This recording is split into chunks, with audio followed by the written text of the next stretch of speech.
Boa tarde. Eu, professor José Francisco, juntamente com a minha colega de trabalho, professora Ivani Torres, nesta sexta-feira, dia 8 de outubro de 2017, temos a satisfação de receber, pelo Centro de Memória da ETEC Fernando Prestes, para uma entrevista, nosso colega, professor Luiz Antônio Coritiaki. Eu vou fazer a leitura da formação acadêmica desse nosso colega.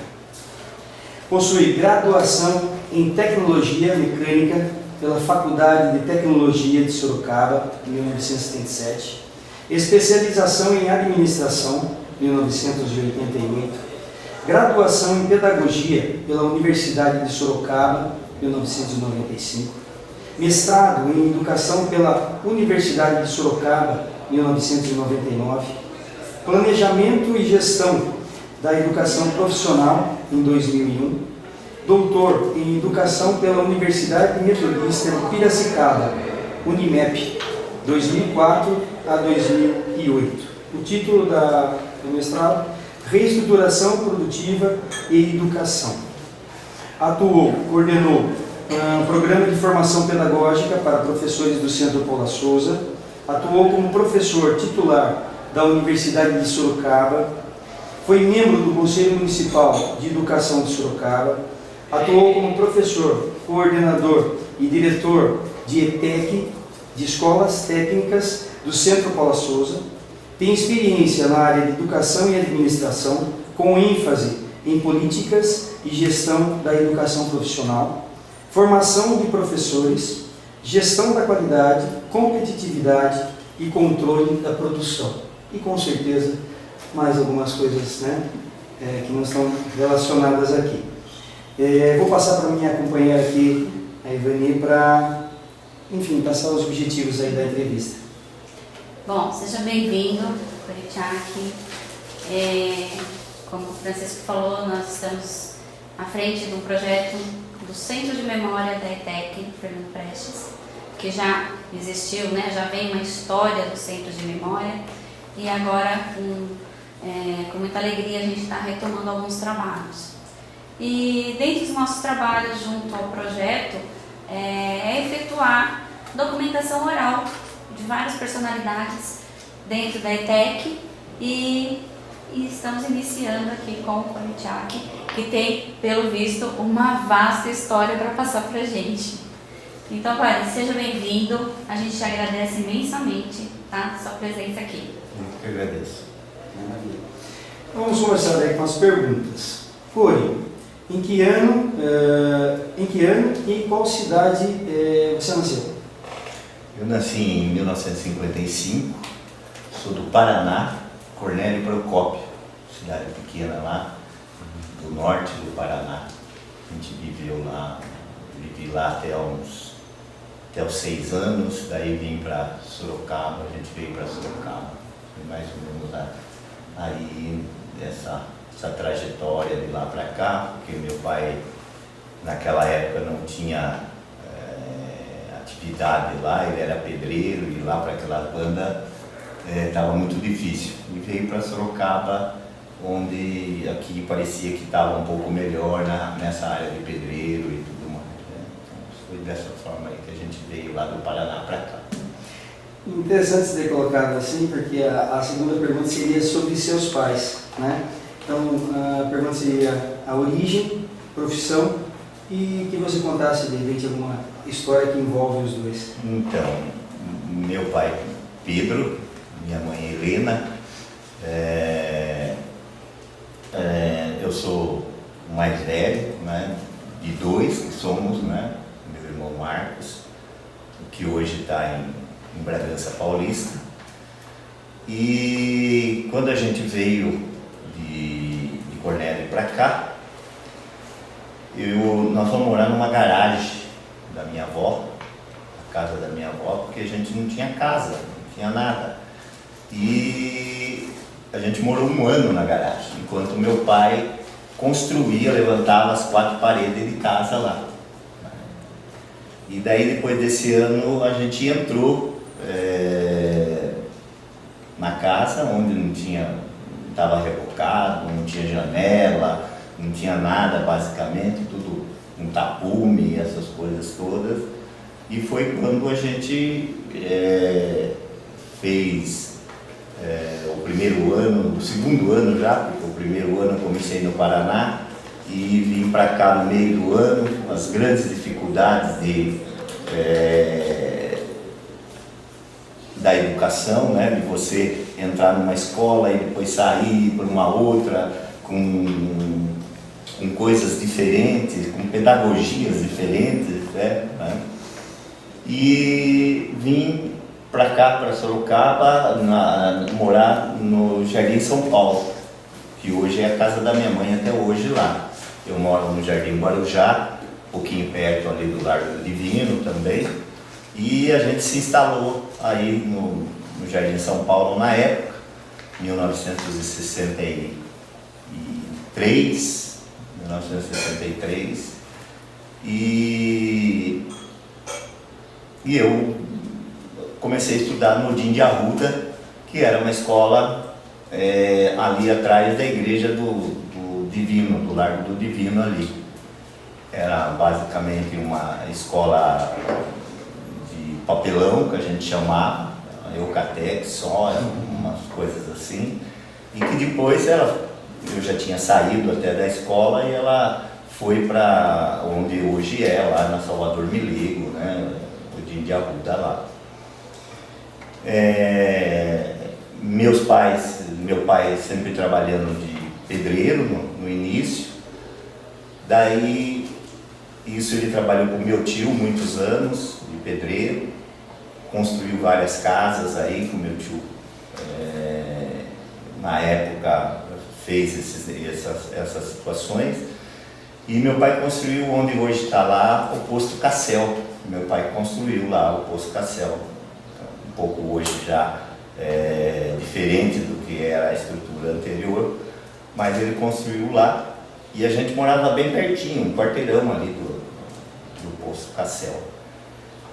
Minha mãe também não tem grande estudo, né? Quarta série também, da época lá da quarta série primária, meu pai também, mas eles eram muito atualizados, né? A gente até vim conversando com a Catarina aí agora há pouco, da minha mãe hoje com 83 anos, da maneira que ela enxerga o mundo, ela vê as coisas e faz críticas e tudo, né, da situação, com 83 anos, né? Então ela realmente está atualizada. Claro que em função da televisão e essas coisas todas, mas ela é crítica, um pouco crítica à moda dela, claro, você também tem que entender em forma do tempo e tudo mais. Daí meu pai passou a ser vendedor de filtros da época da automotivo, que o meu tio era representante, então ele passou a ser vendedor na região aqui de Sorocaba toda, aqui, né, toda a região de Sorocaba. E em 1967 ele sofreu um acidente onde ele quebrou a clavícula, um acidente de carro, onde ele quebrou a clavícula e o cotovelo, que até nunca mexeu mais depois que fez a cirurgia, fez as terapias todas. E nós passamos dificuldade muito grande, porque meu pai vendia e ganhava comissão, e parado não tinha jeito, né? Mas a gente foi comendo arroz, feijão e banana, né?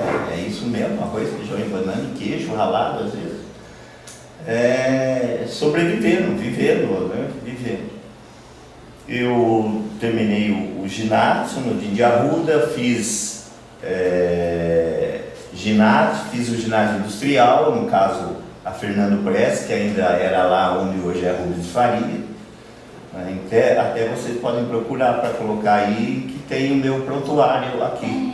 Tem o meu prontuário, você pode pedir na secretaria lá que vocês vão encontrar o meu prontuário. Tem até minha fotografia de moleque aqui. Que bacana. E fiz ginásio industrial, naquela época que ginásio industrial era não querendo desmerecer os cursos de hoje, mas o nível era bastante elevado. Eu fiz na área, a gente fazendo uma experiência em várias áreas, na parte de marcenaria, na parte de metal, né, que era a mecânica propriamente, a gente aprendia tudo isso daí. E essas máquinas que estão aqui na oficina foram máquinas que eu trabalhei, que eu aprendi a trabalhar. Eu aprendi a trabalhar nessas máquinas aí, um pouco naquela época menino, né?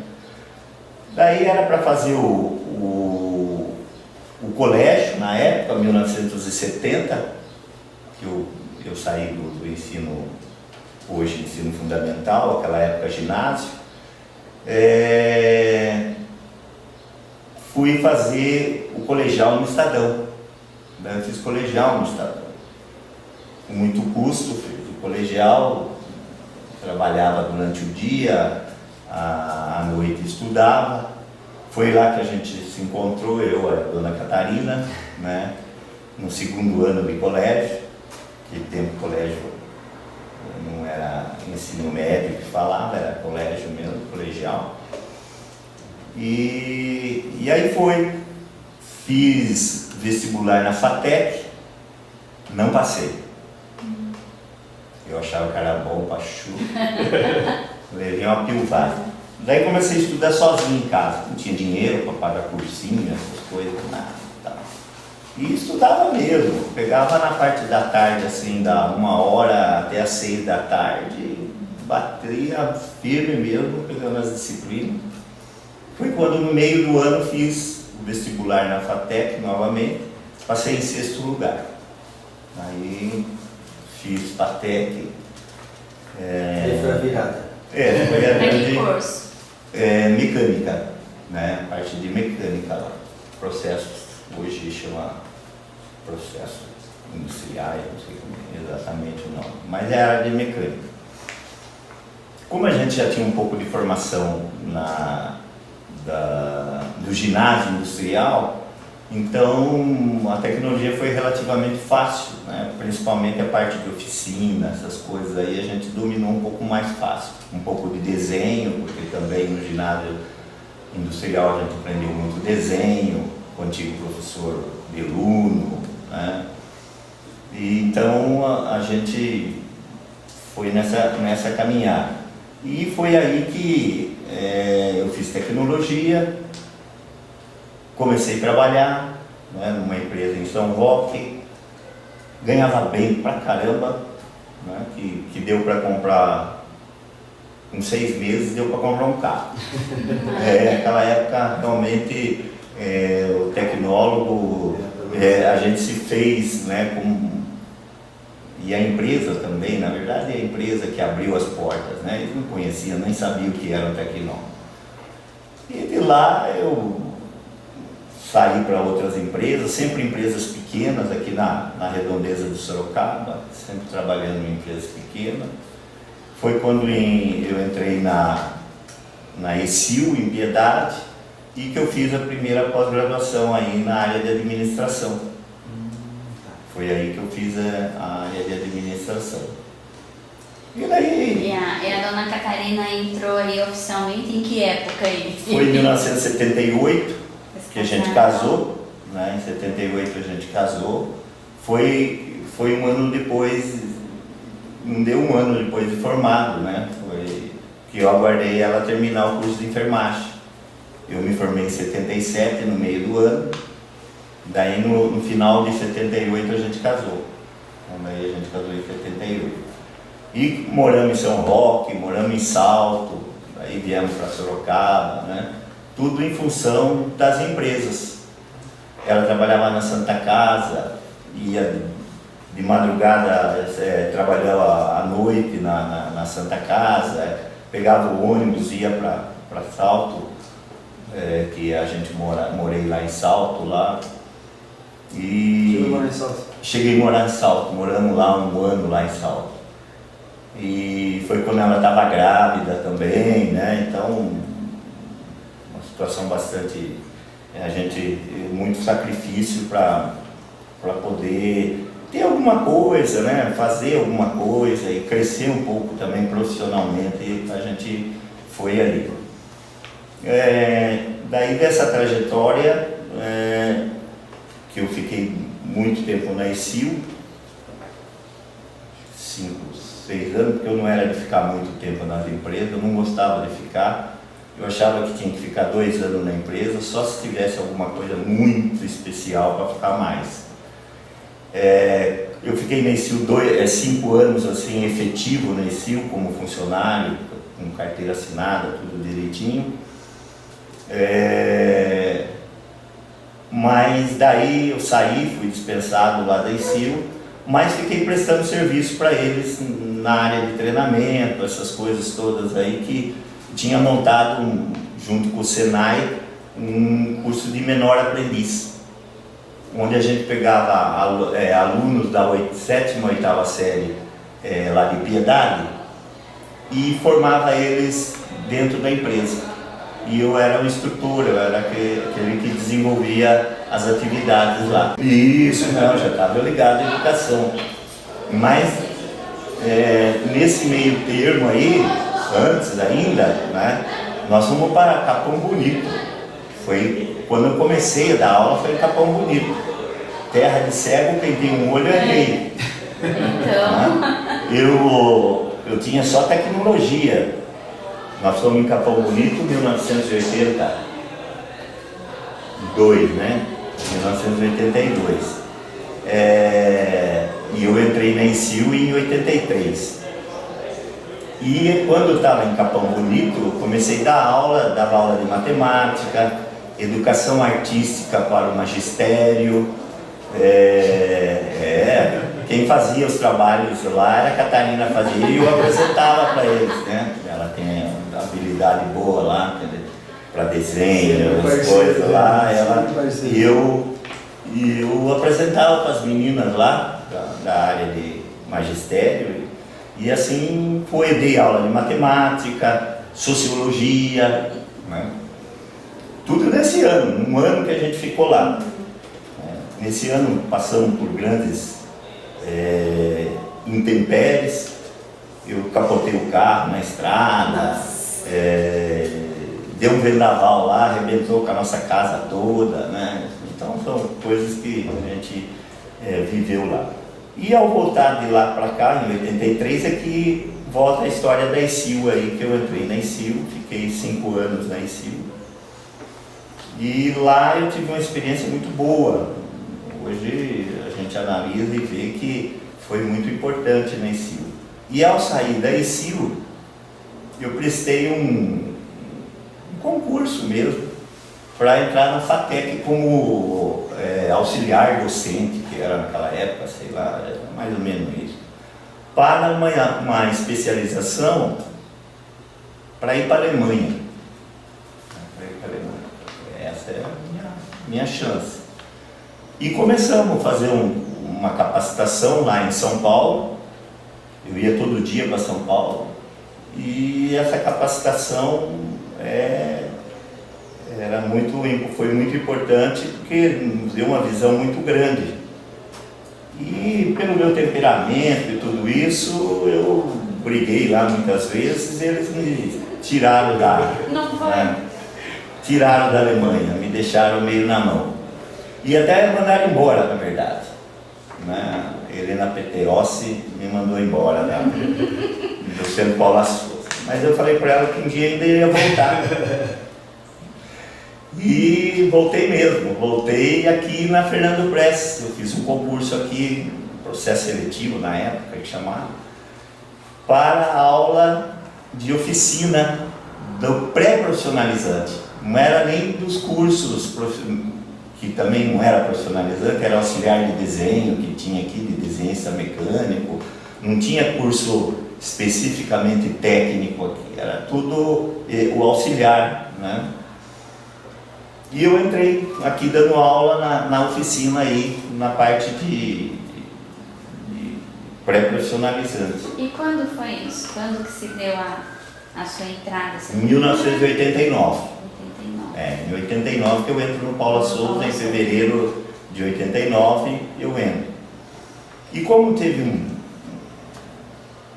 um problema aqui na coordenação de mecânica, que veio até o professor Almério para cá na época, olha que o Almério já era dessa época. E ele, conversando com os professores, como tinha havido um desentendimento muito grande, ele falou que quando entrasse um professor novo, esse professor ia ser coordenador.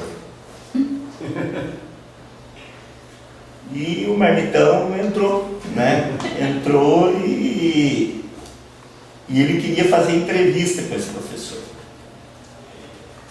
E como também tinha a área do ensino médio, né? Segundo grau naquela época ainda, a Leila também era para ser a coordenadora. Então foi eu e a Leila para São Paulo para fazer entrevista com o professor Almério, que ele queria nos conhecer antes de colocar, em função de alguns problemas que aconteceram aqui na Fernando Prestes, de desavença entre professores, umas coisas todas assim. Coisas que não acontecem hoje. Graças a Deus. Graças a Deus já não há mais essas coisas. E ele nos conheceu lá e deu aval para a gente ser o coordenador. Nessa época, quem era diretor aqui ainda era o professor Grando. Então, o professor Grando era o diretor daqui da Fernando Prestes. Mas ele ficou pouquinho tempo, que daí entrou o Luiz Agazzi. O Luiz Agazzi entrou e começou a fazer uma revolução no Fernando Prestes, em todas as áreas. Quis passar os cursos de auxiliar para técnico e tudo isso. Foi quando eu tive interesse e tudo mais, e foi formando uma amizade muito grande entre eu e o Luiz, né? Que perdura até hoje. E a entrada do Luiz aqui deu uma alavancada muito grande na escola, tanto na área de informática, na área de mecânica, de construção civil, né? Passou todos os cursos que eram auxiliar para técnico. Então deu um salto à escola, né? Curso de contabilidade, secretariado, né? Que eram os cursos da época. E ele veio para cá e a gente transformou um pouco a escola. Dividiu sala, que era o galpão grande, essas coisas aí, que é o caso que está hoje lá, a biblioteca, a sala lá do lado, lá. E nesse momento, você estava atuando como... Eu era o coordenador. Coordenador do curso de mecânica. Certo. Toda a área de mecânica eu estava como coordenador. E do curso de desenho mecânica passou para desenho de projetos de mecânica, que era o curso técnico, que a gente foi em São Paulo, na verdade em São Bernardo, na Lauro Gomes, que lá tinha esse curso. E esse curso é que a gente trouxe de lá, a matriz curricular, tudo a gente trouxe de lá para cá, né? E implantou o curso de mecânica aqui. Que foi muito, muito bacana na época, né? Aí a gente conseguiu contratar o Bassi, e o Bassi deu uma ajeitada naquela oficina muito, muito bom, né? Que ajudou a dar uma levantada no curso de mecânica. A gente fez pranchetas aí que não tinha dificuldade, assim, a dificuldade para comprar até paquímetro lá embaixo. Eu fui um dia com o Luiz em São Paulo, conversar com o chefe de gabinete na época, para comprar 8 paquímetros, né? Que custava o quê? 600 reais, uma coisa assim, em dinheiro de hoje, né? E não tinha nem para isso, não tinha dinheiro nem para isso na época. Foi uma época difícil, Mas aí a gente reestruturou a PM também, nesse meio do caminho. Que foi a PM que fez todas essas divisões aqui, né? Basicamente, 90% das divisões que estão aqui de salas divididas, que eram salas grandes, que eram basicamente oficinas, era a parte elétrica, era a parte de marcenaria que tinha aqui, a oficina lá embaixo mesmo, né? Então a gente fez várias divisões aqui, e que deu para ampliar a escola, né? Ampliar no sentido que de número de classes de aula, consequentemente de cursos, e você tinha. Na época ainda era o integrado, né? 80, nos anos 90, e daí foi em 98 que entrou os modulares, né? 96 a LDB, e daí entra 98 o Paula Souza implanta os modulares aí. Então foi nesse intermeio todo eu fui coordenador, sempre coordenador, foi indo, foi coordenador, daí entra a Leila como diretora, né? E eu continuo na coordenação. É o seguinte, eu queria saber agora como era a realidade do mundo na sua juventude. Então, eu era sempre de igreja, né? Meus pais, tudo mais, de igreja. Então, no Largo do Divino, criou-se um grupo de jovens. E eu fui muito atuante nesse grupo de jovens, coordenador do grupo e tal. Eu sempre exerci uma certa liderança, né? E eram os anos 70, né? Aquela coisa, aquele auge dos anos 70, ame ou deixe, né? Aquela coisa toda. E esse grupo era um grupo muito consciente e era um grupo bem político, que até infiltrou gente da polícia na época lá nas nossas reuniões. A gente teve até isso lá na época. E essa juventude toda aí foi quando eu ainda estudava no Estadão, né? Estudava no Estadão, foi quando eu fiz o colegial lá no Estadão, foi quando eu conheci a Catarina em 1972, hoje está fazendo 45 anos de namoro. Né? Hoje. E nessa história toda, né, eu sempre atuante lá, sempre participando da igreja, das coisas da igreja, muita dificuldade em termos financeiros, né, porque o meu pai sempre viveu do trabalho mesmo e ganhando pouco, na verdade. Minha mãe nunca trabalhou fora, sempre foi do lar propriamente. E dentro disso daí a gente foi criando um amadurecimento e tudo mais.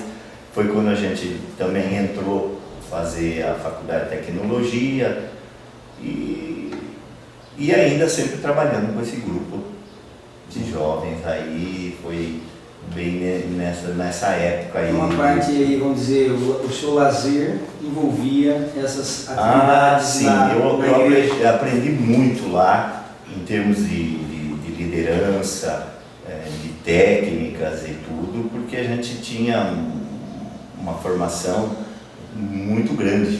Diga uma coisa para mim, e você também andou assim, desenvolvendo um dom nessas atividades aí? Na igreja eu sempre gostei de cantar, e como até hoje estou lá, e só não vou quando eu não posso aí agora por questões aí de saúde, mas são 45 anos que eu estou lá cantando. Na verdade, eu cheguei e tivemos uns parceiros muito bons, né? Porque eu nunca consegui aprender um instrumento a tocar. Sempre sonhei em aprender a tocar violão, mas nunca consegui. Sei 3, 4 posições aí, nunca o ritmo não consegui pegar ritmo, né? Mas sempre estudei muito nessa parte da igreja, na parte de liturgia, tudo isso. Então eu aprendi muito e isso me deu a capacidade, me deu experiência para ser professor. né? Aprendi muito lá e que as experiências de lá me deram condições de ser um professor, eu até com falsa modéstia, sem falsa modéstia, um professor relativamente bom. Né? Que igreja que era? Desculpa. É a Largo do Divino lá, a Igreja Católica lá, a Igreja Católica lá no Largo do Divino. E sempre trabalhei lá, né? Sempre tive atuação lá nesses 45 anos aí. Mas eu já vinha desde criança lá, sempre frequentei lá. Minha mãe, quando chegou no Jardim São Paulo, foi procurar onde é que tinha igreja.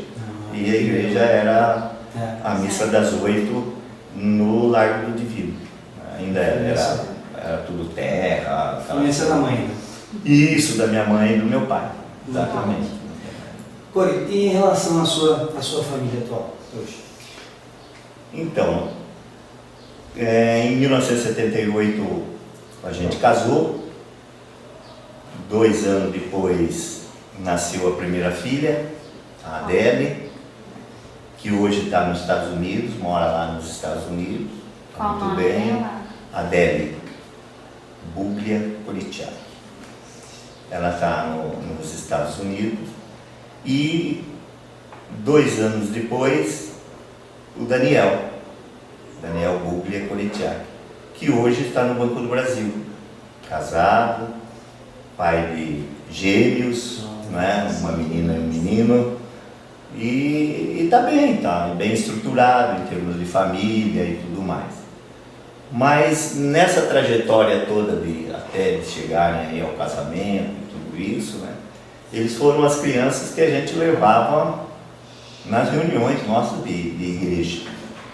Eles acompanharam desde de carregar no bercinho e iam nas reuniões, a gente fazia palestra, essas coisas todas, sempre eles acompanharam, né? E isso também deu, assim, para eles, né, uma experiência. Eles não são hoje de frequentar, né, a igreja e tal, mas a experiência de vida para eles hoje foi muito importante, né? Foi muito importante na caminhada toda. A Adele formada em secretariado, né? Secretária executiva, e sempre trabalhou no nível de diretoria, essas coisas todas. Encontrou uma pessoa aqui no Brasil que era dos Estados Unidos, colombiano, naturalizado americano, e que deu certo e foram para os Estados Unidos lá, que ele queria ir de todo jeito para lá, que ele queria os negócios dele ia lá. Eles E ela moram foi. onde hoje? Estão morando onde hoje? Estão morando em Washington. E a Adele está trabalhando no consulado brasileiro lá, né? Então ela está lá.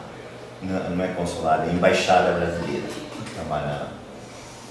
E o Daniel no Banco do Brasil, né? Tudo bem encaminhado. Fez concurso, tudo isso. E Aqui em Sorocaba mesmo. Está aqui em Sorocaba, está na sede aqui do Banco do Brasil, na rua São Bento lá, né? Com a 15 já, aquela parte de baixo. E tem os netinhos já para... Netinhos gêmeos, com 6 anos, né? alegrar. Para alegrar. 6 anos.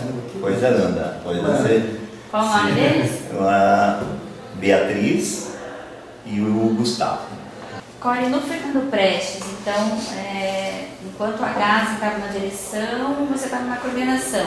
Isso. E aí, como que se deu essa trajetória no Centro Paula Souza? Então, o Agasi foi muito aberto, né? E ele foi inteligente também, não é só isso.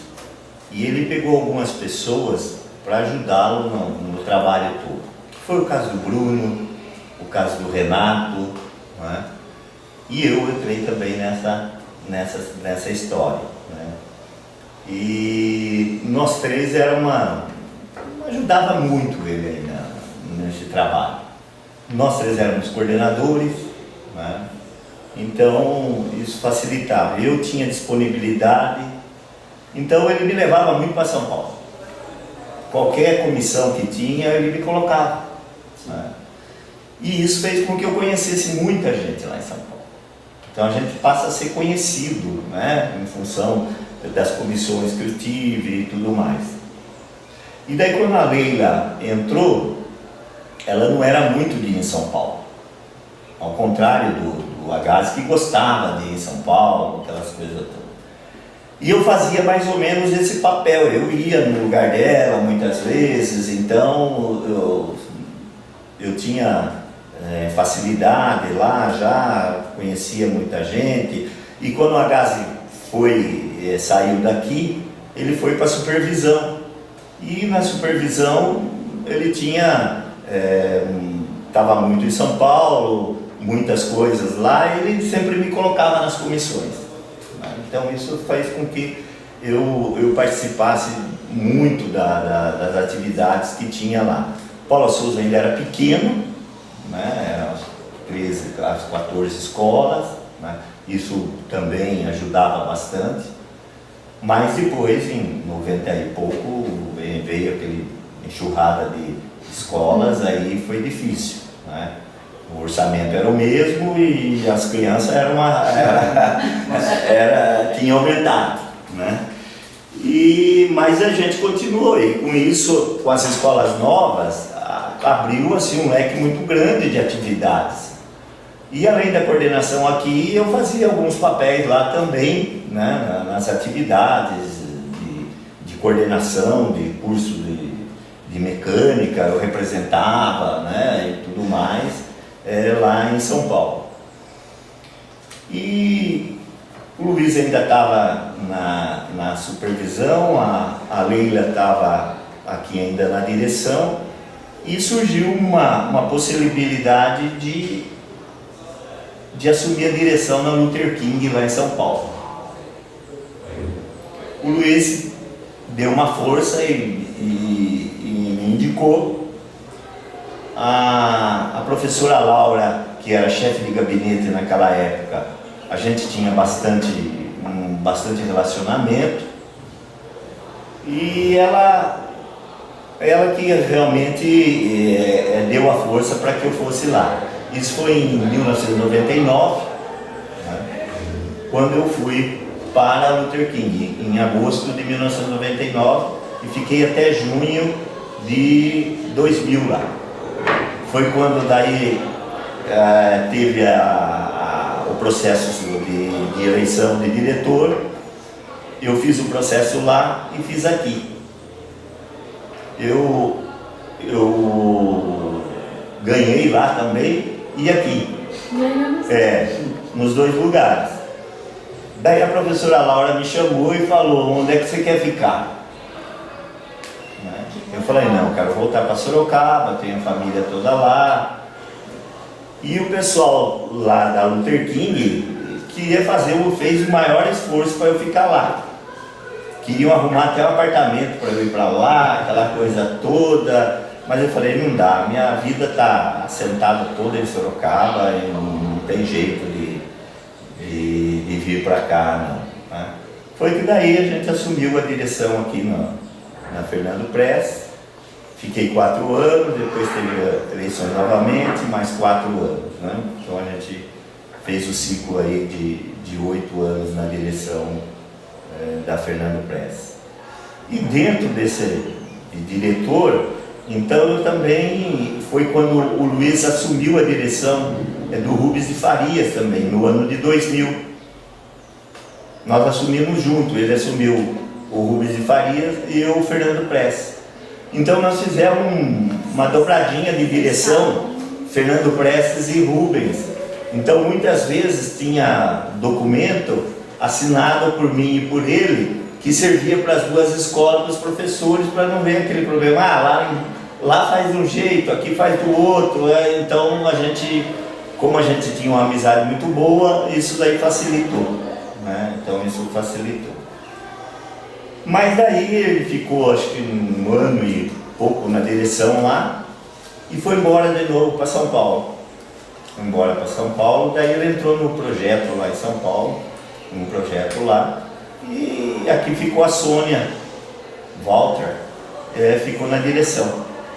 Daí também tive um bom relacionamento com a Sônia e a gente levou as duas escolas na época aí, né?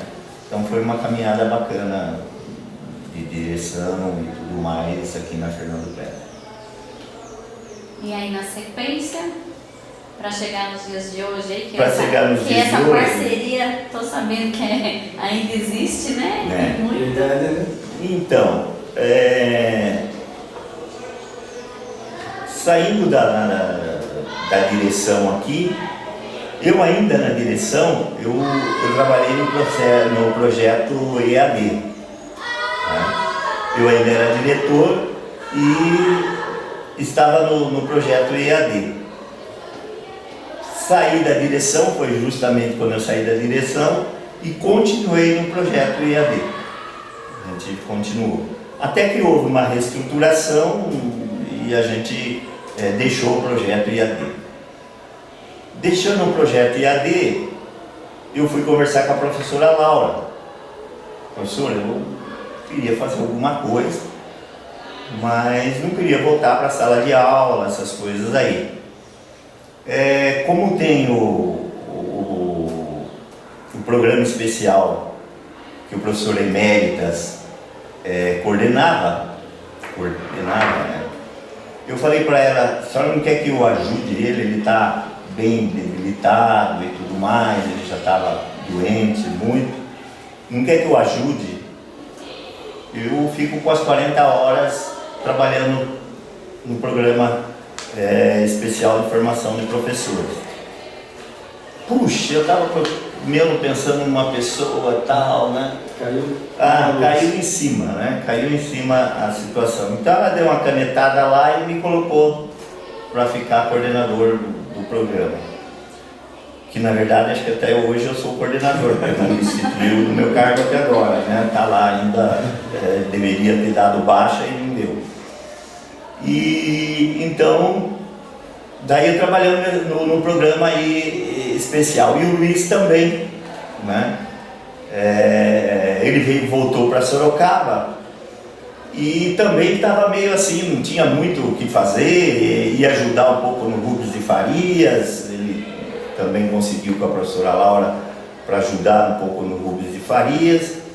E pegamos o programa aí para a região de Sorocaba para fazer o trabalho.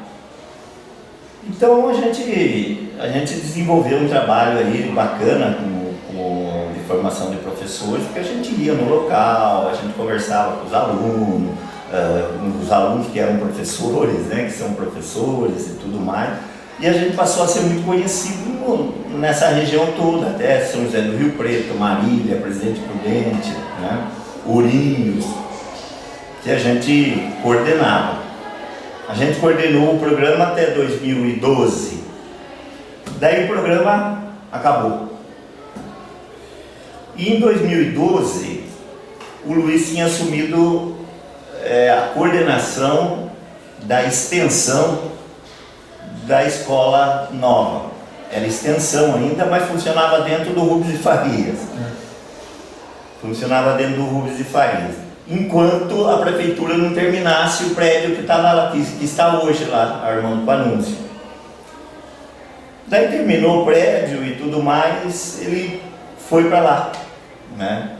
Foi para diretor lá e ele me chamou para ficar lá junto com ele, eu mesmo coordenando o programa de formação pedagógica, que ele me arrumava uma sala para eu ficar lá. Eu vou, porque eu não tenho onde ficar. No Fernando Prece algumas dificuldades, no Rubens aí eu queria ficar sozinho lá no Rubens, ficava difícil, porque eu fiquei bastante tempo no Rubens lá junto com o Luiz. E daí o programa acabou também. Acabou o programa, eu falei, puxa vida, e agora? Vou fazer o quê? Vou voltar para as aulas?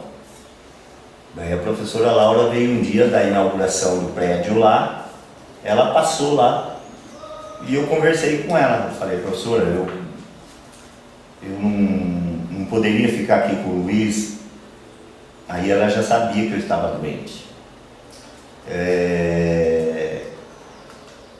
Eu não poderia ficar aqui com o Luiz ajudando ele na direção. Falou, claro, não tem problema nenhum. Mais uma canetada e eu estou lá até hoje, né? Então estamos lá ajudando a implantação da ETEC de Sorocaba, hoje ETEC Armando Panunzio, né? E essa implantação já fazem 5 anos, né? Então, tá enquanto, né, não tiver uma negativa, eu estou lá e vou ficar por lá, porque também foi uma experiência muito boa. A gente começou a implantação desde o zero lá, né? E olha aqui, parceria você e o... Não, a parceria Essa a uma gente, relação incrível. muito boa, muito boa. A cabeça nossa complementa um o outro, né? Ele é muito bom. E a gente tem muito respeito um pelo outro, então isso facilita também a caminhada. Maravilha. Você dá continuidade? Você Tem mais uma coisinha aqui. Nesse período, né, dentro da direção do Fernando, esse período todo, tem alguma coisa que foi mais significativo para você nas suas realizações, né, na direção, todo esse trabalho? A minha paixão foi o teatrinho. Teatrinho, né? Essa foi a minha paixão aqui na Fernando Prestes. Isso realmente... O nosso teatro. A gente arrumou dinheiro, fez o diacho, não pagou a construtora, fez de tudo para sair aquilo ali, né? Para sair aquela situação. E que era um negócio bonito, né? Para a escola e tudo mais, importante, precisava, a escola precisa, todas as escolas precisam ter um teatro, uma coisa, um salão onde possa reunir algum número relativamente bom de pessoas. Ali é pequeno, mas pela beleza que foi da época, né? E hoje também tá aí. Exatamente, um espaço gostoso, né? Então isso aí era um sonho meu realmente, né? Era um sonho eu construir isso daí quando eu estava aqui. Além de toda a parte dos cursos e tudo mais, de dar condições para os cursos. Eu chegava ali em São Paulo, esperar a professora Laura descer na escada lá, ainda no prédio velho lá, e eu ficava lá embaixo na escada esperando na hora do almoço. E ela descia e ia almoçar, eu falava, posso ir almoçar com você? E no caminho eu chegava, professora, eu estou precisando de 20 computadores lá e tudo mais, né? Será que a senhora não podia liberar? Não dá, não tem jeito de liberar e tal. Eu falo, vamos fazer o seguinte, então a senhora me libera 10 esse mês e 10 no outro mês. E foi assim que a gente trouxe muita coisa para cá, muito computador, né? Que era grande coisa, era um curso que, nossa, aqui era a primeira linha, né? Como é hoje ainda, claro. Um curso de primeira linha, onde o pessoal vinha e quando ia para a FATEC sabia mais do que o pessoal da FATEC lá, né? Nos cursos, nossos alunos eram estagiários já de cara, né? No primeiro módulo lá da FATEC já eram estagiários lá, como era o pessoal de mecânica, né? Eles iam para cá, era um curso de projetos lá, eles já eram instrutor lá, monitor, né, que fala, já era um monitor lá no curso, né? Então essa situação lá também aconteceu aqui, que me deixava bastante alegre, muito contente aí, e foi uma das realizações que a gente fez aí. E para finalizar, o Centro de Memória do Fernando Prestes, quando você assumiu, qual que era a situação dele e quando você deixou? Ele estava meio parado quase, né? Andando muito devagarinho, que quem implantou mesmo foi a Leila, juntamente com a professora Estela e a professora Rose, né? a Leila começou junto aí, daí ela assumiu a direção, daí ela deu uma força para a Estela, a Rose junto, então eles fizeram o trabalho todo aí. Mas com a saída, aí nem foi bem a saída da Leila, mas o pessoal de São Paulo deu uma esfriada no projeto, né? E essa esfriada no projeto, a Estela ficou assim meio, né, com as horas até meio ruim aí. E quando eu assumi, eu fui lá para São Paulo e pedi para dar uma reativada, né? Reativar porque tinha muita coisa para fazer, né? Como ainda tem, né? Você pegar as fotografias, você pegar aquela documentação, toda a parte de higienização e tudo isso que tinha que fazer, que foi feito uma parte só e tem muito mais para fazer. Então daí eles liberaram umas horas aí, a Estela deu continuidade junto com a Rose e tudo mais. Mas também no meio da minha direção, acho que já na segunda etapa, segunda fase, também deram uma esfriada no projeto. Que daí esfriou mesmo e acho que está voltando agora. Né? Na verdade está voltando agora. Exatamente. Mas na época que a gente ainda tinha condições e teve horas, e tinha até estagiário para ajudar nisso daí, foi uma coisa grande, eu diria assim, né? Com o trabalho que foi feito pela Estela e pela Rose de higienização de muitos documentos e tudo isso daí foi um trabalho muito bacana que eles realizaram, que até serviu para a tese da professora lá da USP, essas coisas todas aí, que saiu um livro que deve estar por aí também, da época, contando alguma coisa de cada escola e tudo mais. Em relação às suas produções acadêmicas, né? A gente viu pós-graduação, mestrado, doutorado, né? Qual a importância para você dessas pesquisas, Cori? Olha, eu fui fazer tudo isso em função aqui do Fernando Prestes. Quando eu entrei aqui, me colocaram de coordenador. Mas eu falei, puxa, mas eu não quero ser só coordenador. O que precisa mais? Me falaram, você tem que fazer pedagogia. Preciso fazer pedagogia. Fui fazer pedagogia.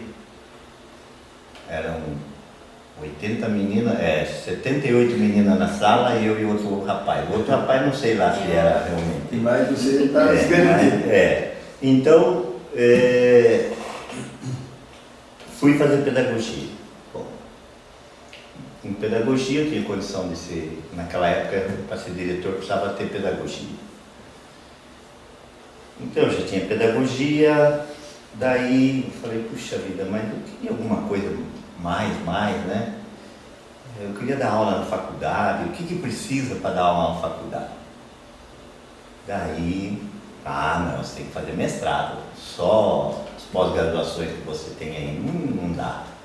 Você tem que fazer mestrado. Vou fazer mestrado.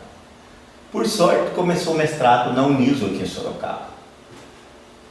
Então eu entrei fazer o mestrado na Uniso.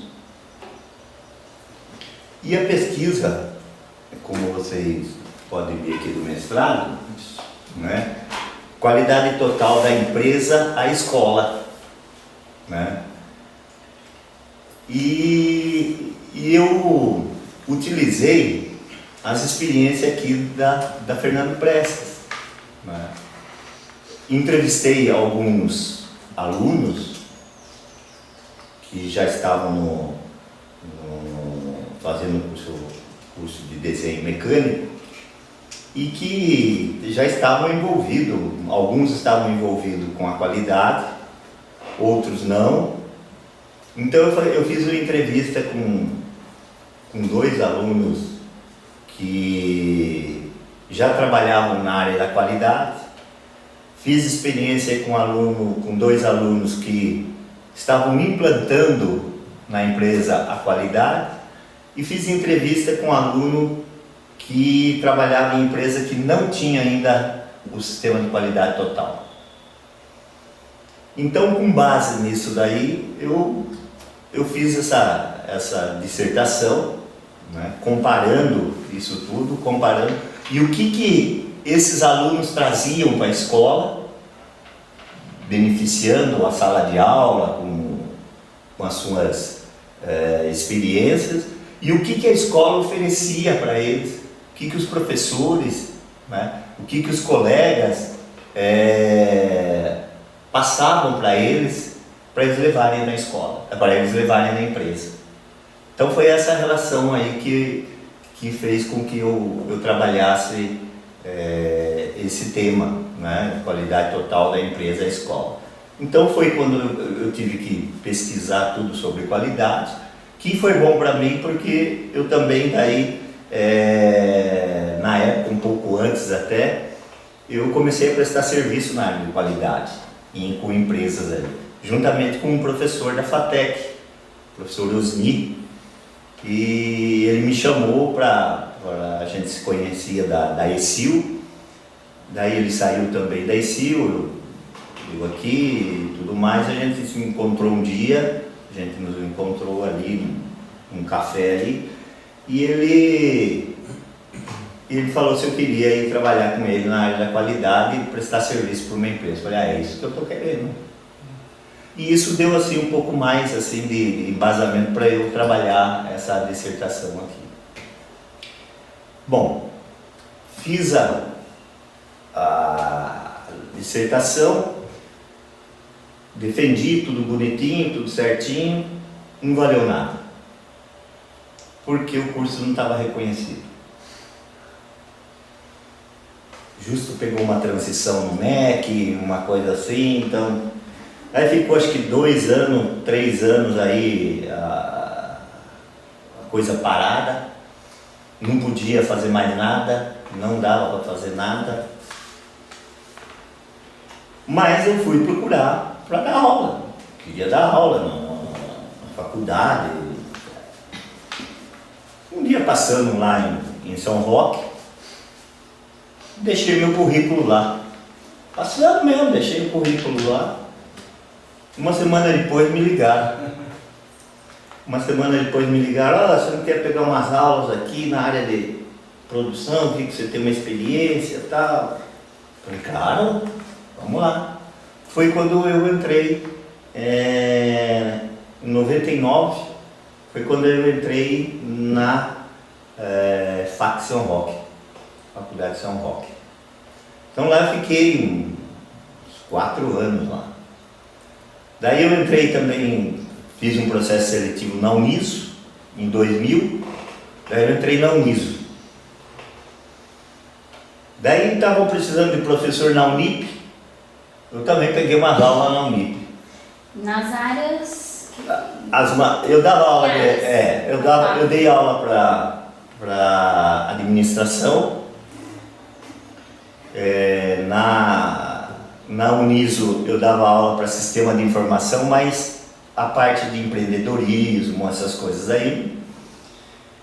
E na Unip eu dava aula de estatística e de legislação, não lembro bem o nome da matéria, para o curso de pedagogia. Eu fiquei 1 ano lá na Unip, para ganhar experiência, essas coisas todas, né? Daí eu só fiquei com a Uniso e com a FAC São Roque. Daí começaram a mexer na estrada aí, na Raposo, para duplicar a pista, ficou muito perigosa mesmo. Daí eu saí de lá, fiquei só com a Uniso.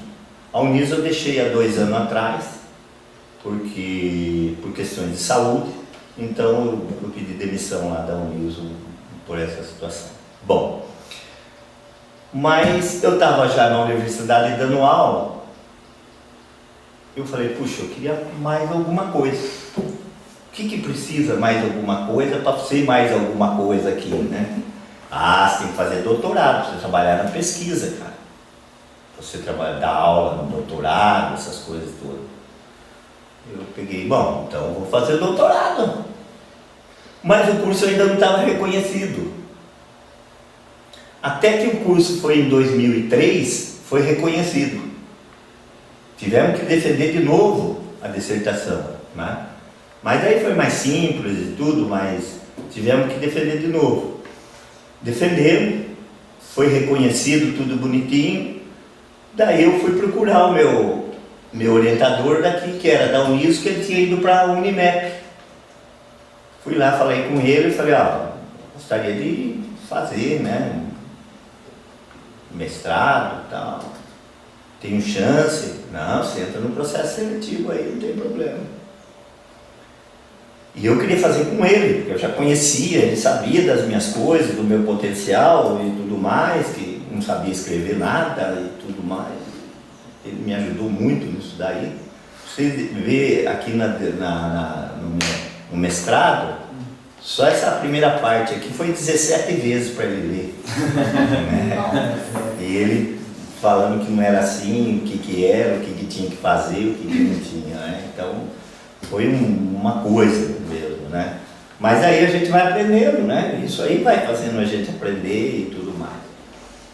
Hoje eu já tenho um pouco mais de facilidade para escrever e jogar dentro de um padrão de normas e tudo isso, que a gente não sabia nada disso daí. Então daí eu fui fazer um processo seletivo lá na Unimep. E aquelas coisas eu nasci com a estrela também.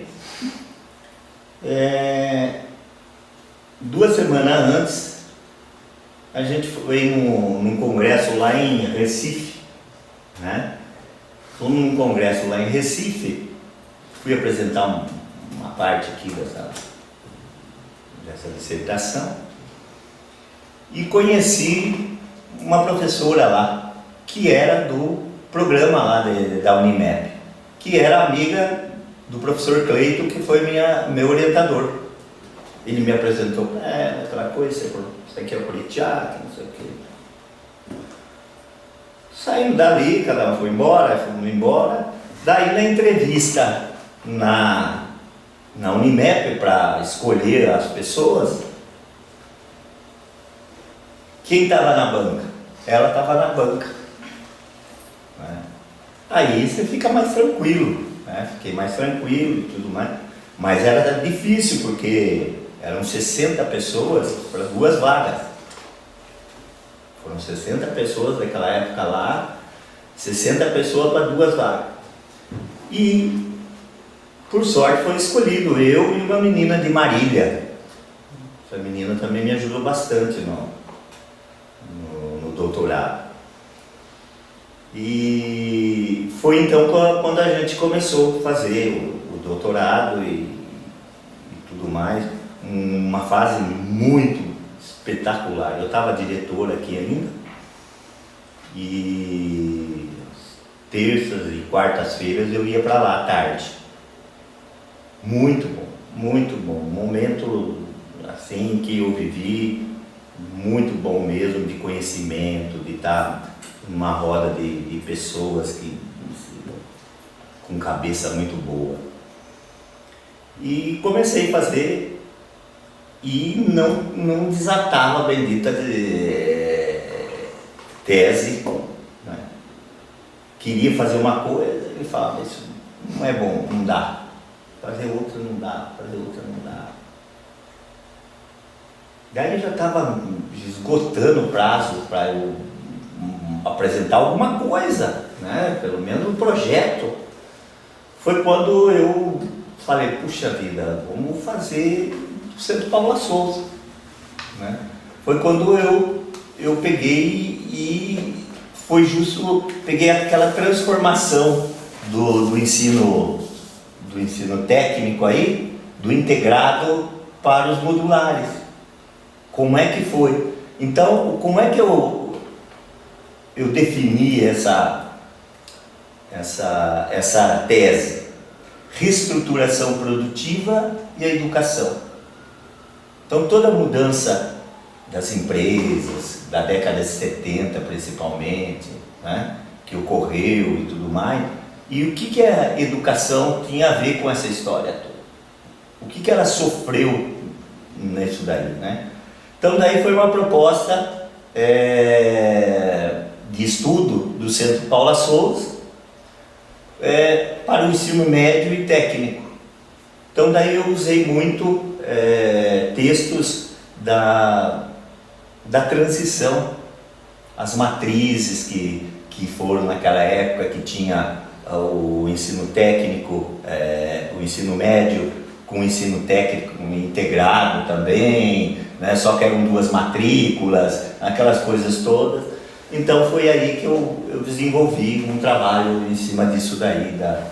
E com a defesa da tese de doutorado, me proporcionou assim muita coisa de viagem, de seminários, de coisas. Fui para Portugal apresentar, né, parte da tese, fui para a Espanha apresentar parte da tese, né? Então me abriu um leque muito grande. Não foi possível eu entrar, eu estava já na Uniso, mas entrar para a área do mestrado ou doutorado lá, que é um grupo bastante fechado, e já estava composto, tudo certinho, e não consegui ter essa oportunidade lá. Então foi quando daí, isso foi em 2008 que eu terminei, 2009, 2010, essas coisas todas foi indo. E daí, sempre apresentando trabalhos e tudo mais, e basicamente eu encerro quando eu fico doente, basicamente, né? Porque no mestrado, no doutorado mesmo, faltando 6 meses para terminar o meu prazo, eu tive um problema do rim, que eu precisei fazer a cirurgia do rim e tirar o rim. Daí eu falei, puxa, agora eu vou ficar em casa um tempinho, vou malhar e vou conseguir. Que nada, não consegui fazer nada, né? Aí não consegui fazer nada, tive que pedir uma prorrogação de 6 meses, para depois apresentar a tese de doutorado. Mas o doutorado abriu muito a cabeça, foi uma coisa muito, muito legal. Melhor do que o mestrado. O mestrado foi bom, mas o doutorado foi melhor. O doutorado abriu mesmo a cabeça para uma visão diferente de mundo e da educação e tudo. E eu sempre envolvido um pouco mais com as políticas educacionais, né? Fazia parte da ANPAE, essas coisas aí, né? Então fiz muito, viajei muito, fui apresentar muito trabalho por aí em função dessa tese. Aproveitando que, na verdade, assim, a base das suas pesquisas fala de reestruturação, de mudança, às vezes adequação à questão do mercado, né? E a gente aqui na nossa escola e no curso de mecânica, né? Então, assim, você viveu os anos dourados, né? Apesar de que você já comentou que não foram bem assim. O curso de mecânica, né, ele no início, como eu já falei, era desenho mecânico. Não era técnico, era um auxiliar de desenho mecânico. Daí o Luiz, o Agazi, falou, não, vamos transformar tudo isso aí para técnico. Foi quando a gente foi lá em São Bernardo e conheceu o curso de lá. Nós temos condição de colocar, né, tranquilamente. E implantamos o curso aqui. Isso abriu um leque muito grande porque novos professores vieram, né? Foi assim, muito, muito bacana. Cabeças novas aí, tudo mais. Isso fez com que o curso cresceu bastante, né? Tínhamos um número de candidatos vaga bastante significativos. Mas nós tínhamos o problema, o eterno problema de número de alunos formados, que era baixo. Essa situação que até hoje vivemos aí. E chegou um momento que surgiu lá em São Paulo que ia acabar o curso. E vai acabar o curso, vai acabar o curso, vai acabar o curso. Eu peguei o Vitor aqui, o Vitor acho que estava de coordenador aí, ou coisa parecida. E nós fomos para São Paulo. Fomos para São Paulo, fomos conversar com... Na época era o Cacuite lá. Ele que mexia com o vestibulinho, com as coisas todas, ele que fazia aquelas dados lá. E fomos lá e falamos, não, você não pode acabar com esse curso. Nós vamos dar um jeito e tudo mais. Ah, não tem jeito, não tem jeito, mas daí eles cederam.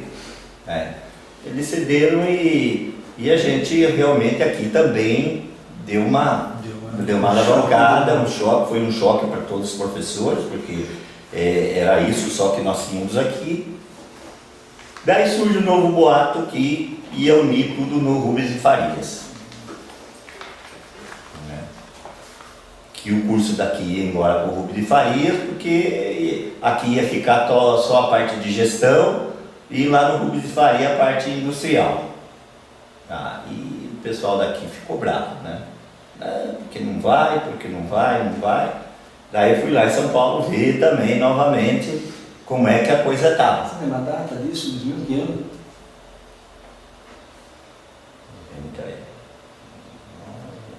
Final. Eu já estava na direção. Quando o Vitor estava de diretor, de coordenador, eu estava na direção. Isso foi em 2002, 2003, 2004, foi por aí, né? E esse boato ocorreu e eu fui para São Paulo de novo, né? Fui conversar com o professor Almério. E falando com o professor Almério, que não dava para ir, o conflito era muito grande entre Rubens de Farias e Fernando Prestes, em termos até de professores e tudo mais, né? Então ele também ele cedeu um pouco e manteve o curso aí. Só que esse curso, ele não era um curso, vamos dizer assim, pelo MEC, autorizado mesmo, né? Ele estava com uma autorização especial, uma experiência. E na hora do vamos ver, o Paula Souza dormiu no ponto, vou falar isso aqui para gravar mesmo, dormiu no ponto e não atualizou as informações necessárias desse curso. E esse curso saiu do caderno de habilitações do MEC. E daí não tinha jeito mais de colocar. Foi quando daí foi obrigado a encerrar o curso por causa disso, né? Então é uma situação que o Paula Souza bobeou mesmo. Como a gente não sabia, né, dessa situação, eu não sabia que era um curso que não estava aprovado oficialmente, era uma experiência. A gente não sabia disso.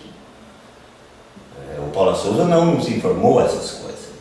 Então a gente também nem se preocupou, achava que estava tudo certo e fomos embora, fomos tocando, né? E isso foi a causa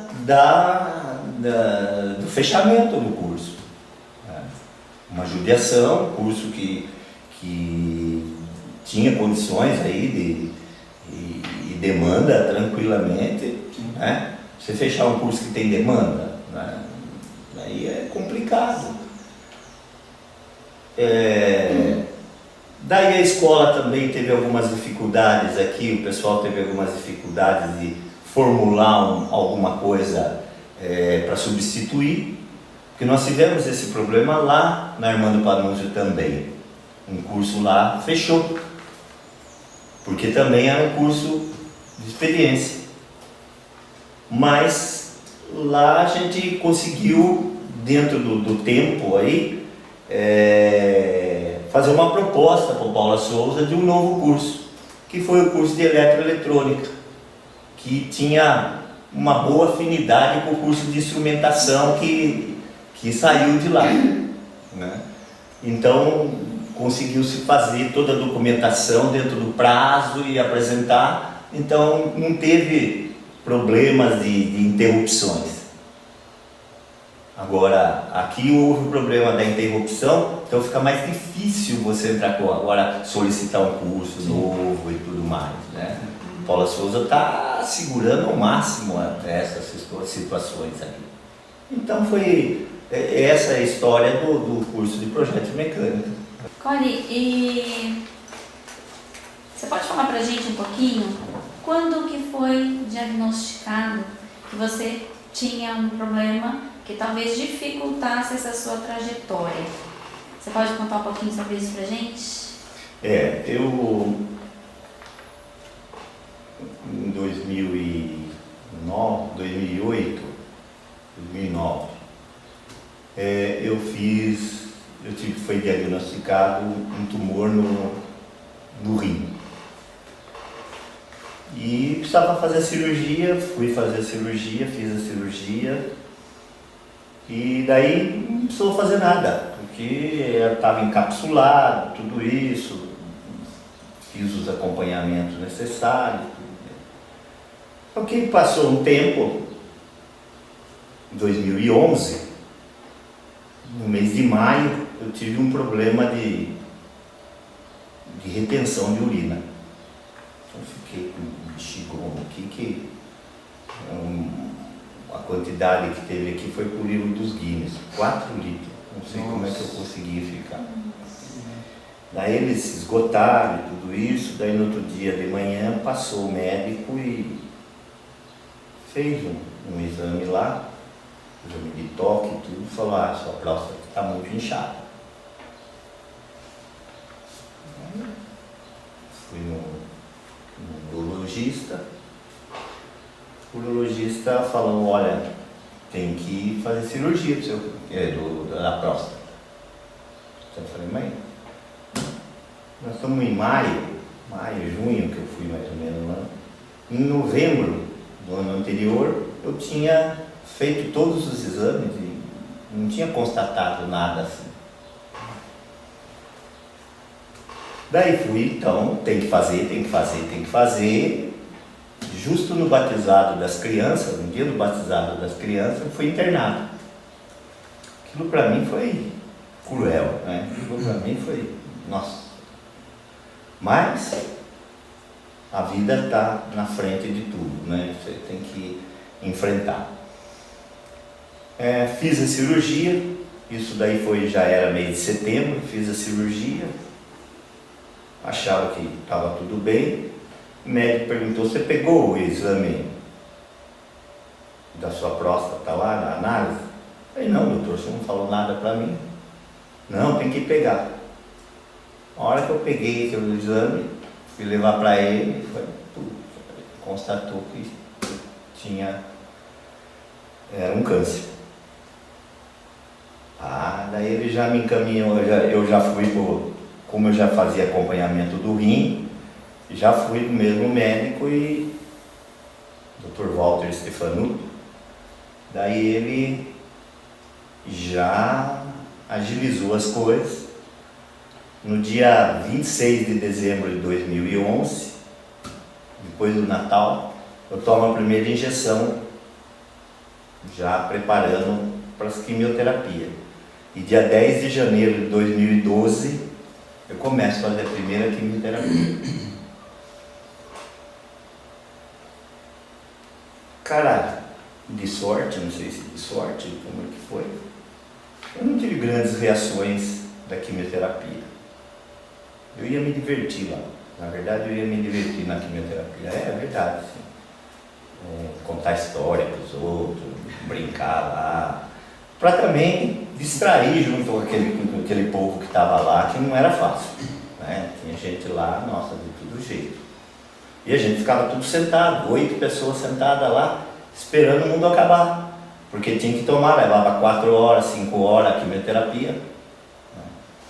Isso foram 3 anos, indo 3 vezes ao mês lá, 3 quarta-feiras no mês, folgava uma, 3 quarta-feiras no mês, folgava uma, ia fazer quimioterapia.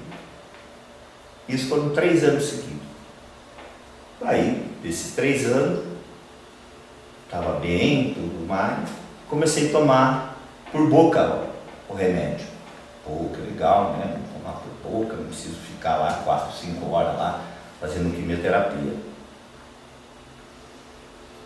Fizemos isso daí 1 ano e meio.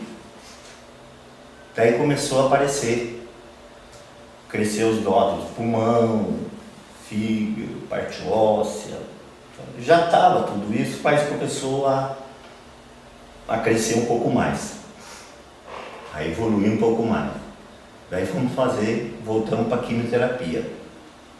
Iniciou com o tratamento de quimio, fez alguma, não deu resultado.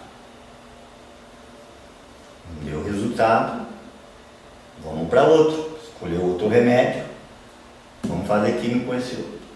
Fiz uma, o laboratório falou que não ia importar mais o remédio. Aí o médico falou, e agora? Eu falei, agora, doutor, agora eu sei que sabe. Seja o que Deus quiser. Ele falou, tem uma alternativa, mas não faz parte do protocolo da Anvisa nem da Unimed. Você vai ter que entrar com um processo para conseguir isso aí. Falei, me fala o que eu tenho que fazer, que eu faço. Ele me deu o nome de um advogado, a advogada preparou todo o processo, ele deu toda a documentação necessária. Entramos com uma liminar e estou com a liminar. Estou fazendo quimioterapia uma vez cada 21 dias. Estou fazendo com uma liminar aí. Não teve problema até agora nenhum. Estamos indo, estamos fazendo. A Unimed, depois da liminar, não teve problema nenhum, libera rapidinho e tudo mais, né? Então, isso ficou bom. Mas está correndo o processo ainda. De repente, outro dia eu fui fazer como é que chama lá, que faz no INSS lá, não é vistoria. Não é vistoria, que o médico vai dar lá. Não lembro agora. E um outro médico, o juiz pediu para um outro médico analisar minha situação. Isso, um parecer. Fazer um parecer, e eu estou aguardando esse parecer, o que vai fazer, o juiz vai dar sentença, daí, e isso aí pode ser amanhã, como pode ser daqui 2 anos, etc. e tal. Então, estou nessa situação. Bom, como é que eu vivi isso daí, né? Como é que eu vivi? Difícil, alguns momentos, muito difícil, assim que estado depressivo bastante complicado, né? Até esses dias mesmo aí, com umas dores que eu estava no corpo aqui, é muito complicado. Mas eu nunca deixei de fazer o que eu tinha que fazer. O câncer mesmo nunca me impediu de fazer as coisas. Mas os efeitos colaterais é que me judiaram. Por exemplo, eu tinha uma dor bem no fundo aqui, embaixo, que eu não aguentava. Ela de tempo em tempo ela vinha e não há remédio que fizesse, nem morfina fazia. Isso eu sofri muito. E foi em função dessa dor que eu deixei de dar aula na Uniso, porque um dia eu fiquei ruim lá. Fiquei muito ruim, uma dor terrível, que eu tive que pedir para os alunos desculpa até, que eu estava indo embora, que não tinha jeito. Daí a Uniso colocou uma pessoa junto comigo para dar aula, isso foi no mês de maio, daí eu encerrei o semestre, daí eu pedi a demissão e saí. Então, a doença, ela fez com que eu deixasse de fazer algumas coisas. Mas outras coisas, por exemplo, ir lá na ETEC Armando Panunzio, todo dia eu vou. Né? Todo dia eu vou. A não ser o dia que eu estou, mesmo que eu não consigo andar. Né? Porque também, esse bendito remédio, que serve para melhorar mas piora as outras coisas, estou com uma anemia muito grande. Glóbulos vermelhos estão lá embaixo. As plaquetas também estão lá embaixo. Então eu tenho fraqueza, muita fraqueza, as pernas não aguentam e tudo mais, né? Então preciso tomar sangue. Essa semana eu fui tomar sangue lá na Unimed, né? Perdi 20 quilos, né? Perdi muito peso, mas nesse processo todo eu ainda tenho ido trabalhar, tenho ido desenvolver o trabalho meu lá, que é mais de orientação do pessoal, né? Ajudar nas decisões e tudo mais, porque eu não tenho função. Eu sou um professor designado para ajudar lá a ETEC, né? Não tenho projeto, não tenho nada, não tenho função, não tenho nada. Eu sou professor lá. E isso então facilitou também, né? Com o Luiz lá, muito amigo, então facilitam as coisas. O dia que estou com um problema, eu ligo para ele, estou assim, assim, não, fique tranquilo, não tem problema nenhum, tal. A gente se vira aqui, tal. Como também o dia que ele não está lá essas coisas, ou precisa viajar, ou precisa fazer alguma coisa, eu seguro as pontas lá, né? Então a gente tem feito isso.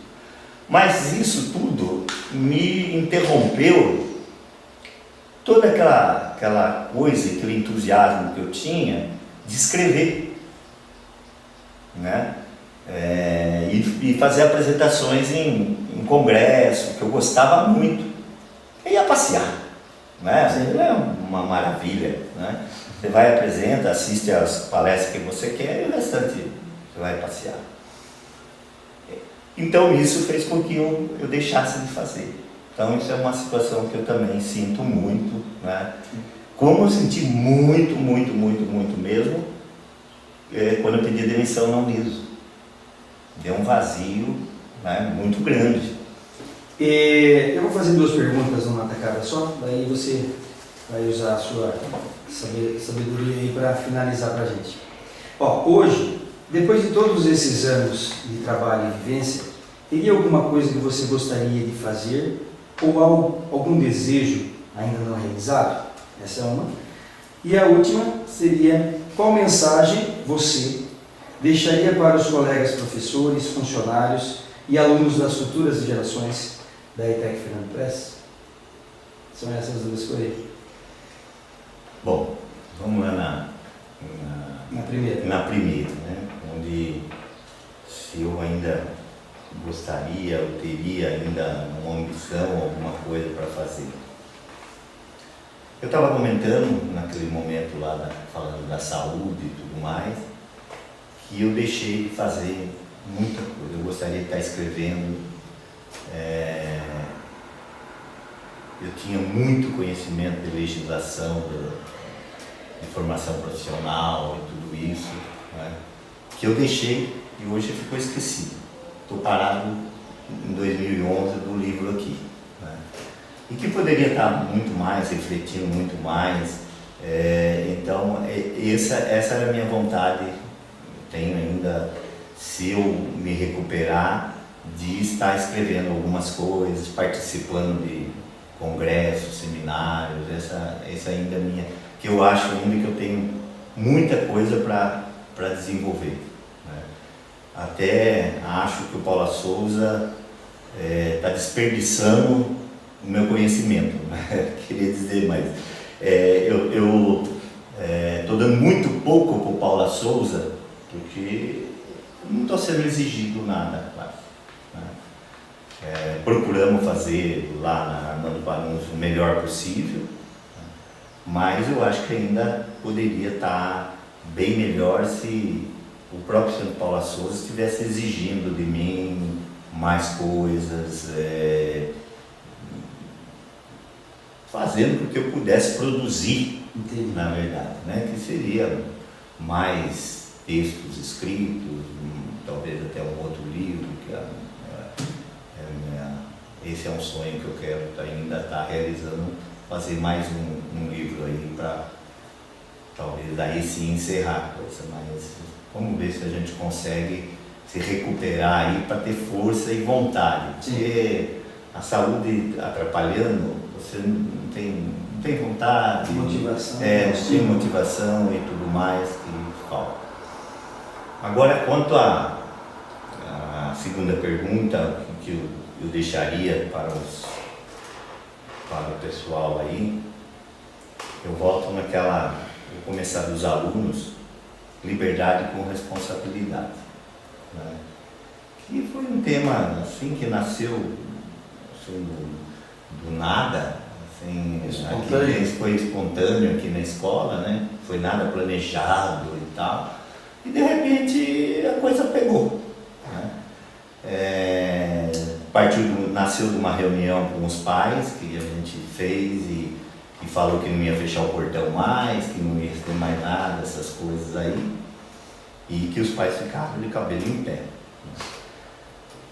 Um pouco diferente do que está na Armando Panúzio, que lá é fechado tudo e tal, é uma outra mentalidade, mas ainda eu sou ainda dessa situação aí, que para os alunos, liberdade com responsabilidade. Para os professores, que desenvolvam nas suas aulas realmente a realidade, né? Que faça o aluno refletir sobre essa realidade que estamos vivendo hoje, e posterior aí, né, que vai em frente, para que eles possam transformar essa sociedade que está aí hoje. Difícil, complicadíssimo, né? Para nós professores, principalmente, também é difícil você estar desenvolvendo numa aula essa autocrítica, essa crítica à situação e tudo mais. Se eu sou um professor de matemática, por exemplo, se eu sou um professor de biologia, por exemplo, né? Ou de uma área técnica, mas eu tenho que desenvolver, eu tenho que formar nesse aluno esse senso de responsabilidade, que é o papel do professor realmente, né? Também tem essa responsabilidade de formar esse aluno com esse discernimento aí todo. Para os funcionários que são, vamos dizer, o alicerce da escola, né? Porque sem os funcionários da escola é difícil eu poder dar uma aula. Porque vai faltar alguma coisa, vai estar faltando, né? Seja em termos de limpeza, seja em termos de um material didático, seja ele qual for, né? Ele é a base, ele está por trás, né? São as pessoas que estão escondidas, mas que são os motores da escola. E uma escola gigantesca, digo gigantesca porque no Paula Souza já não são tantas escolas que estão com 2.000 alunos, igual aqui, um pouco mais, né? E trabalhar com 2.000 alunos não é brincadeira, né? 2.000 alunos, 150 professores, mais não sei quantos funcionários, estagiários e tudo mais. Então vocês têm aqui mais de 2.000 pessoas passando aqui dentro dessa escola por dia. Se a gente vê, é uma pequena cidade aí, por aí, às vezes tem 2.000 habitantes, até menos, não é? Então você é o prefeito de uma cidade de 2.000 pessoas e tem que dar conta de tudo isso, né? E é o pessoal da gestão, é o pessoal administrativo, que vai dar esse sangue para que o professor que possa desenvolver sua aula adequadamente. E o professor tem que estar realmente ciente disso para fazer essa transformação e que esse aluno se coloque realmente aí com essa responsabilidade de transformar a sociedade. Muito bom, maravilha. Antes de finalizar, eu queria pedir que você autografasse para a gente essa sua dissertação aqui do mestrado, né? E esse livro, inclusive ele trouxe, viu? Eu ia abrir para às vezes alguma coisa que vocês iriam falar. Eu queria mostrar aqui ó, que esse livro foi assinado, né, que vocês autografaram no lançamento dele. E eu participei dessa atividade e esse aqui é o meu. Inclusive está com o Chá de Santo Antônio. E está aí. O Francisco, muita luta, companheiro. Aqui acho que é a Leila, né? Renata. José Roberto. Isso. E aqui é a sua. Então, bacana, legal registrar isso daí. E ele deixa um exemplar aí, agora para o Centro de Memória também. E fica aí fazendo parte do acervo. Né?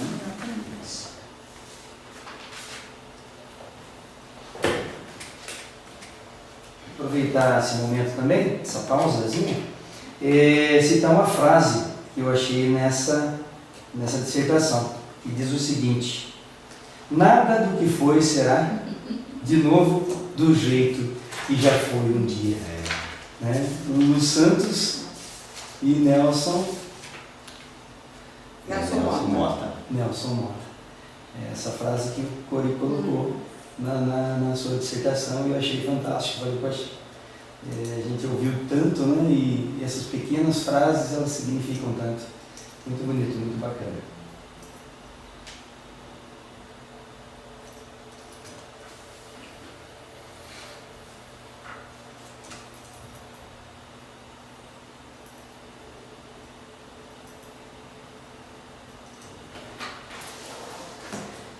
Aqui o livro também tem. Esse daqui é o meu. Esse é o do Centro de Fica Memória. pro Centro de Memória. Eu vou deixar para o Centro de Memória, esse aqui é uma fita também, é um CD do livro também. Legal. Daí você já fica com o CD do livro também, igualzinho que está aqui no livro, está em CD. Bacana, porque isso daqui é... Ótimo. Você deixa guardado se quer. Poxa, com certeza. Fica assim. Legal.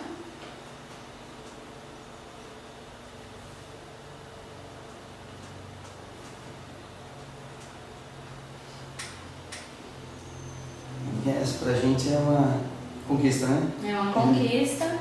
Nosso objetivo Foi alcançado. parcial foi alcançado, né? E sempre tem aquela expectativa, né? Essa é a primeira entrevista que a gente está fazendo, né? Isso. E lógico, a gente, né, tentou preparar ele da melhor forma possível. E espero que você tenha sentido a vontade de contar as suas histórias pra gente, tá bom? Obrigado, Cori. Eu que agradeço. Obrigada, Tá Cori. tudo de bom. Vou formalizar aqui os agradecimentos. Finalização. Bom, gostaria de agradecer então a presença do professor Luiz Antônio Coritiaco, ao diretor Carlos Marcelo Cruz e toda a gestão escolar, que sempre apoia nosso projeto. Ao sempre parceiro Vanderlei, que está aí, né, atrás das câmeras, filmando e gravando essas histórias, esses relatos tão importantes, Nos dando um apoio né? absurdo. Porque Né? isso que forma o homem, é o suor, é lágrimas e as vitórias e as conquistas, né? E a nossa coordenadora do projeto do Centro de Memória, vou deixar de lembrar aqui, a professora Maria Lúcia Mendes de Carvalho, tá certo? Fica a todos aí o nosso grande abraço e muito obrigado. Muito Certo? obrigada, Cori. Eu que agradeço. Obrigadão mesmo. Ter a oportunidade de vir aqui, relembrar algumas coisas. Né? E se vocês quiserem, pede na secretaria que eles vão procurar lá e vão achar o meu do ginásio aí. O prontuário, né? Ok. Prontuário. Legal. A gente vai deixar também, Tem umas solicitar, surpresinhas. primeiramente, que a gente vai fazer um porta-retrato ou um retrato para deixar aqui para a escola, né, dos nossos diretores, que foi fotografado no Chá de Santo Antônio, onde temos os últimos 4 aí já está a assinatura do Carlos Marcelo e a gente vai colher as assinaturas dos outros também. Isso. Então a gente pede que você também tremendo, cara, ela bebeu hoje.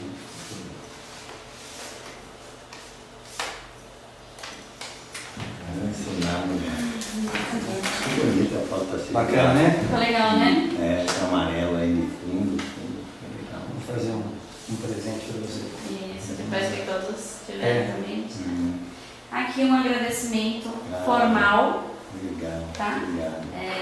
Da sua participação, colaboração, né, que com certeza a gente teria muito tempo, né, teria que ficar aqui muito tempo para você contar toda a sua experiência. A gente te agradece imensamente. E esse daí você sabe bem, né? Adivinha? Quem será? Então, pode ficar com o Melhor, envelopinho. é. E ainda, Ana Catarina, por favor, pode se aproximar um pouquinho. Essa foi muito E bacana. aqui a gente dá de presente Pro Santo Antônio. de chá de Santo Antônio. Obrigada. Nossa, foto muito bonita essa. Ficou, é. Vamos. Que as pessoas Daí, não mas sabem daí. Claro, lógico, se não fosse, não dava. Isso. Muito Muito bom. obrigada. Obrigada. Então, assim, acho que a gente finaliza nossa entrevista. Luiz Antônio Peritiac, parceiro Francisco. Parceira, Vanderlei, valeu. Valeu mesmo. Valeu, Obrigadão, obrigada. Obrigado, Catarina, tá aí Nada. também. Muito bom.